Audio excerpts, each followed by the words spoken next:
you go. Scene 1, take 1. Can you clap for me, please? Cool. Thank you. Yeah. I know. Oh my God. Oh, hey. Welcome to my crib. AD Rashida, come on in. Don't mind the paint. We're still under construction, kind of like me, kind of like all of us. Here's some of my favorite items that I have on my mantle. I'm from New York. I love to see plays, so I collect playbills. I love live theater. It connects me to humanity, and it reminds me why I'm an actress and an artist. And this is my box full of Polaroids. Ta-da! Whenever I'm on set, I bring my camera around, I get permission, and I take pictures. And this is me and my daughter from the movie The Day Before Christmas, coming out November 28th on BET+. This is our cast, and I think you guys are gonna love the film. This is me and my Aunt Evelyn. She's from Jamaica. She was able to come live with us growing up, and it was nice to have like an older sister figure and just somebody to kind of like teach me about our culture and where we're from in a really visceral way, because she grew up there and then had like the immigrant experience. So that was really cool having her as an older sister in my life. And this is my like 4-year-old art. This is me like trying to express myself and work on my art skills. It's so bad, but it's from my heart, it's from my subconscious. I'm excited to have you guys in Candyland with me today. Yeah. So you grew up in New York City. Mm-hmm. Can you tell us more about that? Where were you born? Talk about your heritage, family. I'm from Queens. So, okay. Queens is where I'm from. I'll take this one. Okay. And I love Queens, New York. It's the most diverse borough in the state of New York City. My mom's from Jamaica, my dad's from Trinidad, so they are like two cute little immigrants who fell in love in Jamaica, Queens, ironically. And then they had me and my sister. I grew up there, like my whole family, just kind of like normal. But then I got into the arts. My mom would take me on the subway. We would like drive from where we lived. We lived like in a house. We drove to there to like the parking lot of like where we'd park our car, get on the train, go to Manhattan for auditions, and like as like 5, 6-year-old. So I like, now everything is self-tape, but I grew up in the day of like, of just like going in the room and sitting in the waiting room with all the other actresses who look like you, and the camera's just like this, and that whole thing was how I grew up. So that was really intimidating, but then I got used to the camera, I got used to reading my sides, and it just became like a part of who I was, you know? And then my mom and my dad both really saw that I had a gift for performing, and that like that's what I love to do. I can do that like in my sleep. I'm like, put on a song, I'm like, jam, let's go. You know, I would be watching a movie and I'm like, oh, I would copy the actors and copy their lines and mimic their voices. So they kind of saw that young, and then they just kind of embraced it. So like whatever magnet programs they could get me into, dance classes, I took dance at the YMCA, they were just involved.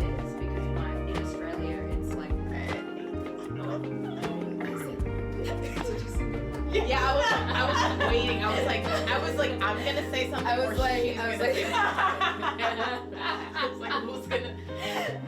say something about this hair? Oh man. What has been a highlight in your dance career? That's like such a interesting thing to say. I don't know, like, I've always danced, so I don't know anything other than, like, it's like how I communicate almost. Like, I hear music, I'm gonna dance. I grew up, like, cleaning on Saturday morning with music, and then I grew up, like, I always wanted to do hip hop, and my mom put me in, like, traditional modern, like Martha Graham, and then, like, ballet and Horton. So it's almost like a language to me.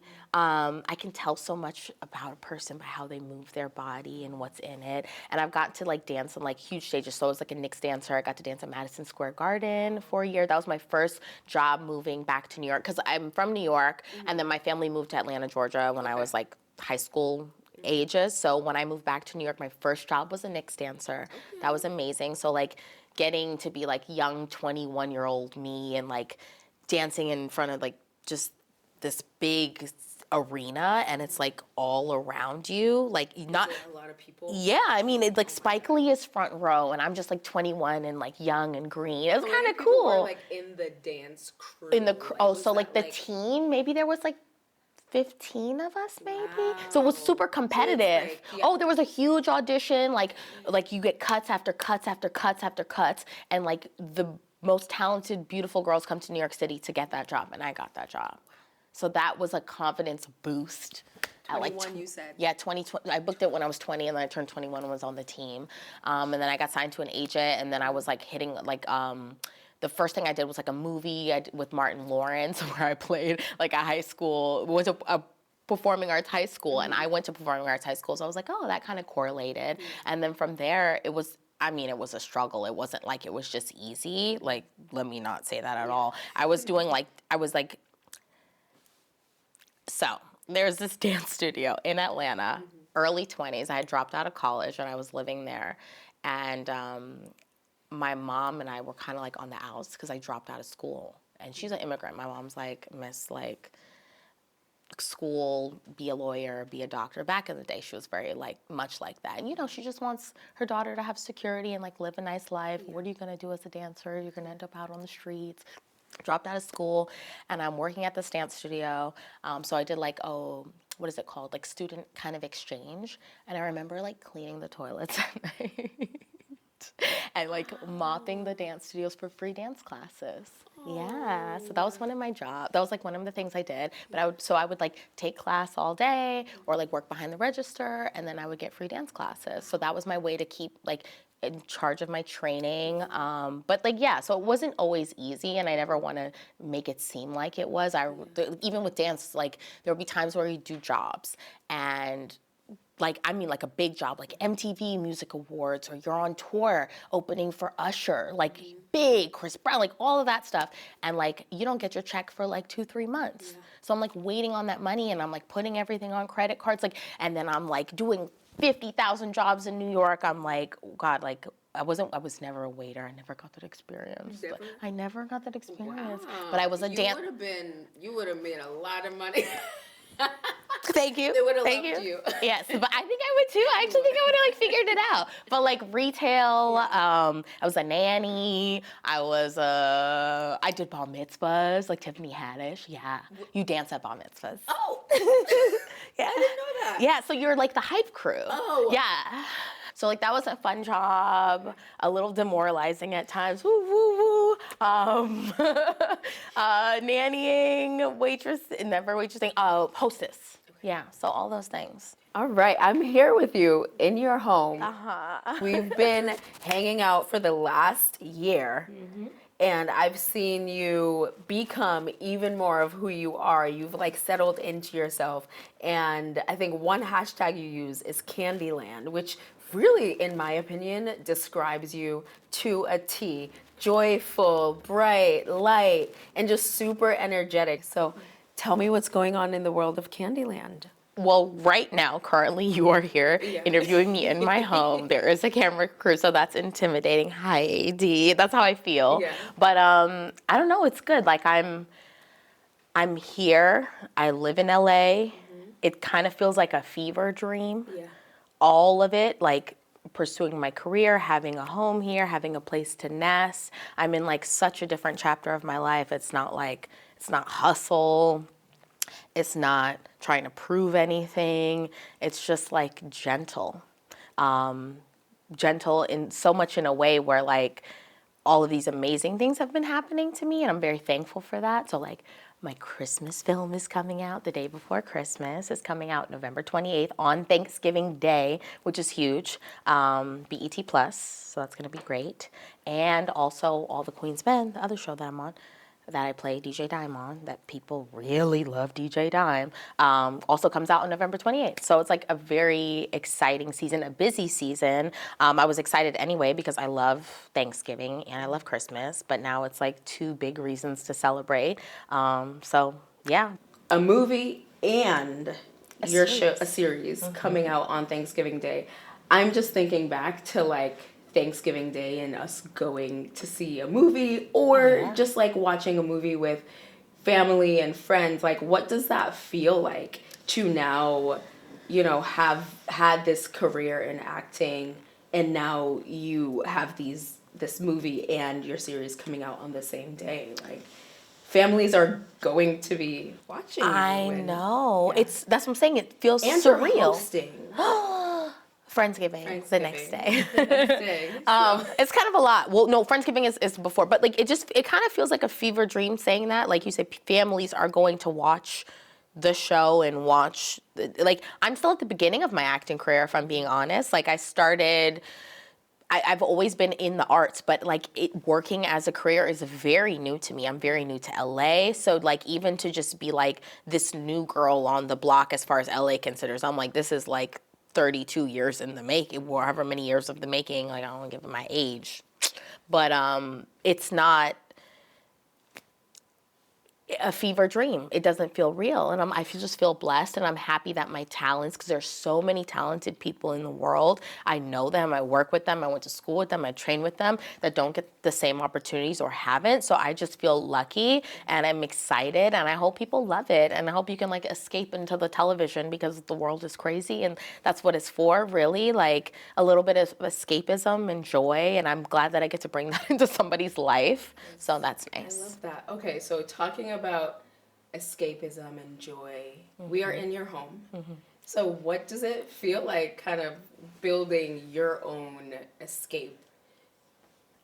From the world. From the world. Yeah. Like, you get to come home. Like, what has that experience been like for you to like curate your space? Yeah, it's a breath of fresh air.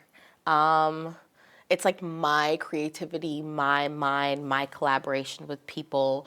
Every step of it is what I want it to be. Every mistake is mine. Every cost is mine. It's like responsibility, yet also like freedom. Like it's like the dollhouse that I played with as a kid. I had a dollhouse that I loved, and I'm like, oh wow, this is my adult dollhouse. Like, and I'm a single woman. I don't have kids, and I'm not gonna lie. Like a few years ago, I was beating myself up about those things. I was like, oh my god, I'm single. I'm an old hag. Nobody wants. Like I'm not a cat lady, but like what's going on? Like nobody loves me. I was at that place in my life, and now I'm like, I feel liberated. I actually feel the opposite. I'm like, wow, I get this time to be by myself and to discover who I am now and like what I want my life to look like. That is so cool that I don't have like anybody else's influences but mine. It feels liberating and powerful and like stable for once in my life. I'm like realizing how like for years, like having other boyfriends' voices in your head, or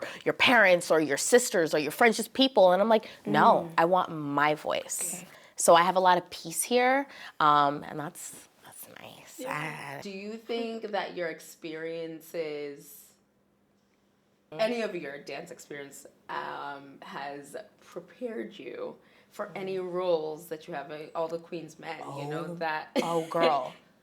How much? It's so funny because All the Queen's Men, if you guys don't know, is if you don't know, it's in a male strip club. It's set in a male strip club. So I'm the DJ. I play DJ Dime at Club Eden.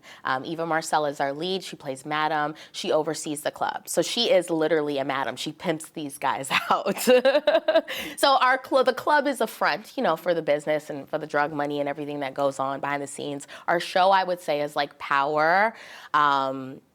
/ The Sopranos kind of like mixed into one, but like a female black lead driven, which is really fun for us to get to play these kind of like badass characters. But my life, it's so ironic how things line up well, because I've, been in a lot of like nightlife, unfortunately worked in a lot of nightlife, and then like even being on tour with these like big recording artists, they're always out partying, they're in strip clubs. So like getting to like live that firsthand and then now play it, I'm like, oh wow, I know a lot of this. I've seen a lot of this. I don't even really have to, I'm acting, but I'm like, I've experienced it, and that's the beauty of it. So it's kind of cool. Yeah. Wow. And then growing up in Atlanta, too, the show's set in Atlanta. It's a specific culture. It's a specific tone. It's booty and bundles. And LA and New York girls don't even know Atlanta culture. So, like, that's a whole nother thing. Booty and bundles. Booty. And bundle. Welcome to Atlanta. Tell me more about that and, like, what that culture is like. Yeah. You've grown up in Atlanta, or you've spent time in Atlanta, and now you're on a show based in Atlanta. Set in Atlanta. Yep. it's just a specific culture. And I also feel like the woman there, like growing up there as like a young woman and transitioning out, it just feels like the emphasis is on like a woman's exterior and how she looks and her body and the BBL body and the perfect boobs. And I've had pressure myself to be like, I've had lots of comments in my life about my body, and I'm like, damn. I just, but you're a public figure. It's about it's about how I look. So I'm like, okay, like, do I have to get a boob job? Do I have to get a BBL to fit in here? Is that what gives me value to another human, is how I look on the outside and not what I think and my thoughts and what I have to say and what I believe in. It's like very polarizing. It scares me sometimes, and even like comes to being in relationship with men, I'm like, do you like me?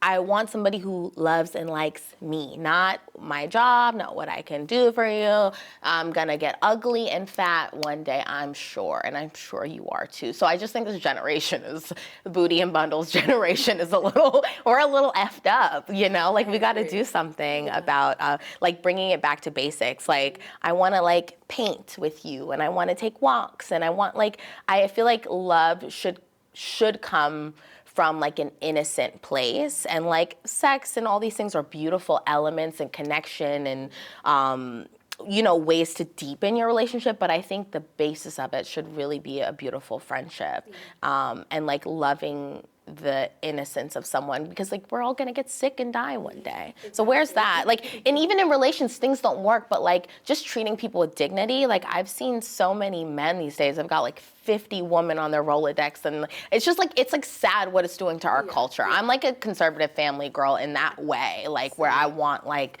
traditional values. I think they're nice. I think it's nice to like want to build your life with somebody and have Christmas and the holidays and birthdays and celebrate life. It's so much more than like how many followers you have and what show you're on. It literally is so much more than that. Like if you took all of that away from me, as long as I could pay my bills and take care of my family, that's all that matters.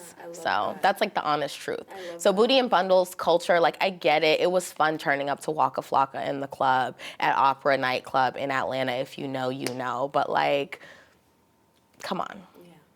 Let's talk about fashion. Yeah.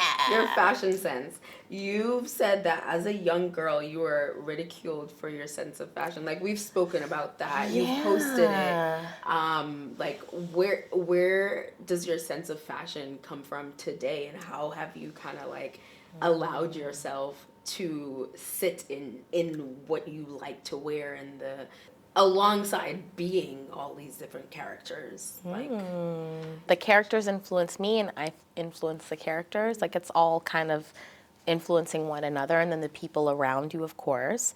Growing up, my mom raised me, so there was not a lot of money. She put the money into the dance classes, the dance thing. So like everything was plain. Everything was hand-me-downs. Everything was from a thrift store. She's handed me down some beautiful pieces, like this red leather jacket that I have, some beautiful handbags and jewelry. So like just her taste kind of like rubbed off on me. It's very like classic, traditional. So fashion and style doesn't equate to money, and I wish people would get that. Like, just because you're Gucci'd down from head to toe does not mean you have good style. Do you agree with me? You know what I mean? Style is like how you carry yourself and how you put it all together.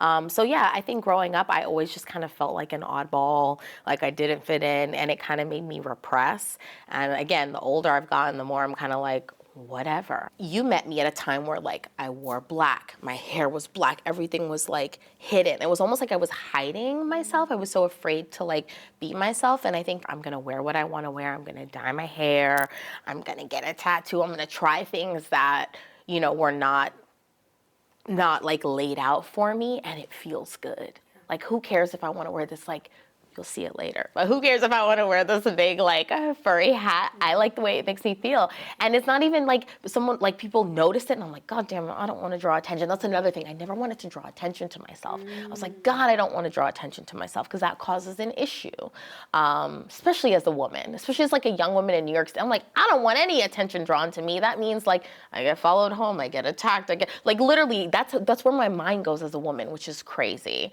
But I try not to go there anymore. I try to go, I'm gonna cause attention, leave me alone, I don't care, I feel good. Yeah, I'm in the I feel good era. That's good. Yeah. That's good. I feel like when I got to LA and we spent some time, first of all, you were posting on social media. I was like, I can like feel that you were lighter. You felt lighter. And I know that we all kind of go through dark times, and honestly, a lot of people go through it for a long time. Like, have you ever struggled from like any mental health or just like depression? I know I struggle from depression and I hide it very well, but is that something that you've struggled with? I don't even like the word struggle. I've dealt with it. I think a lot of people deal with it. Also, it's just the day and age that we live in. But the first time I noticed anything like that with my mood was in high school. I would literally leave school, like senior year, I would like write a fake note, leave, drive, like go to Taco Bell, drive home, just sit in a dark room and just eat my Taco Bell and watch my shows. Like that's what I would skip school to do that. I just preferred being alone. I didn't want to be around a lot of people. Also, high school's kind of high pressured because I went to performing arts school. It was very competitive. Everybody's talented. Everybody wants the big role or to be in the front. So that was a whole nother thing. But yeah, I've always dealt with it, and then come to find out that's something that it can be passed down. Like through your bloodline. Like we talk about generational trauma, it's like a real thing in people. So, I think things are just like dealing with it in my family, dealing with my own insecurities, working in a tough business. But I've learned now to like not compare myself to others. And I was never really one to do that, but even the slightest can kind of put you in a weird place. Like, why does this person have this and I don't have this? Or why do I look like this and they look like this? It's like just loving yourself fully really helps a lot with that. And then like knowing that it's chemical, you can have chemical imbalances, hormonal imbalances. It's okay to try medicine. It doesn't work. Try something organic and natural. Like we're always figuring out our bodies. And that's something I realize now that I would like to say I'm 34 now. Now I have one glass of wine. I'm like a mess, So before I could like drink you under the table, that comes with age. So, It sure does. That's life. Yeah. How has fashion maybe influenced your confidence, or how have you kind of weaved those things together? It helps with confidence so much. I realized like getting up and getting dressed and like making myself look good on the outside to match how I feel on the inside is so good. And some days, actually it's the opposite. Some days I feel like don't feel good. Like I'm ugly today. I don't feel confident. Like I'm having a rough day. It's going to be a busy week. And I'm like, okay, me getting up and doing my makeup and having fun with my nails and like putting time into these things that are time consuming and may seem frivolous, they make me feel better. I think they go hand in hand. We've talked about your characters. We've talked about you as your character, Candace. Yes. So how do you kind of go about choosing or dressing for the red carpet? Ooh, well, it's an expensive process, if I'm going to be honest. It's expensive, but it's so fun because I get to like work with a stylist. I usually work with a stylist. I work with Trey Howard so far. He's so great. He's new. He's young. He wants to grow, and I love that about him.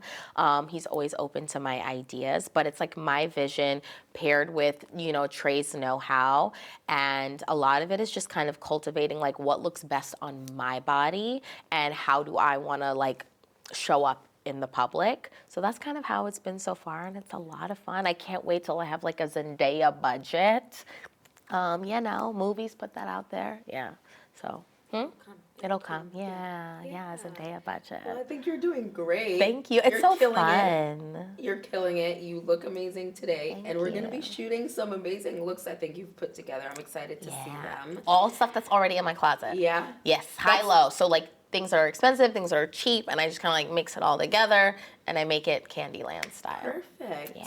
Well, thank you for introducing me to more of what Candyland is and feels like and the experience of that. And we're going to shoot some. Inside my house. Inside and Or around my your peaceful, house. In my your peaceful zone. mode. Yeah, but also more than it just being like a peaceful place, I would say it's like a place where I feel like I can settle and be my best creative self. Yeah. So whether that means like, I think about just like the future. I'm like, okay, I'm an actress now, and it can be so one note. You can kind of feel like, okay, I'm just like working for these companies and I'm just putting out their work.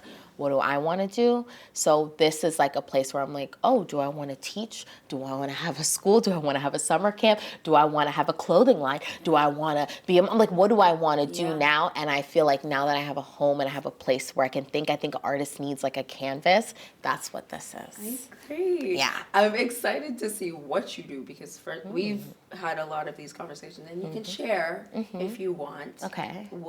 You can share if you want what your goals are. Okay. I know we've spoken about dance and what you want to do for like kids and that. I know. Well, I've always wanted to teach kids like in a creative space. Yes. I think children are like our biggest gift because they teach us and they're so free and honest. But like anything where I get to teach them how to like dance, understand their bodies, the power that they have, the creativity that they have, and help them like release. Because that's what it was for me growing up.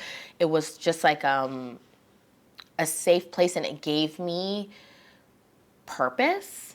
And it was a place to put all this energy and all this passion that can quickly go away if you're not like, you have something to give it to. And I was able to give myself to my craft and to my art and to meet really good people from all different backgrounds, to meet friends, to be inspired. Like I saw Alvin Ailey, rest in peace, Judith Jamison. She's this great choreographer. She was the artistic director at Alvin Ailey Dance Company. And she I remember seeing them when I was young, seeing their performance and like having a connection to humanity that kind of like, I didn't even understand it at the time. I'm like, why am I emotional watching this as a kid? So I'm like, that is what I want to do. That's why I'm an artist. Like the connections that you make with people, always and forever. That was such a great conversation. Like, I feel like I got to know you on another level, but most importantly, you got to show and take your viewers into a different side of you. So thank you for that. And secondly, I just have to say, like, I enjoy our friendship and I enjoy just witnessing who you are as a person. And so just to see you transfer into all of these different roles has been really, really amazing. And so, yeah, thanks for this conversation. Thank you. And let's get into the shoot. Yes. Okay. That's what I'm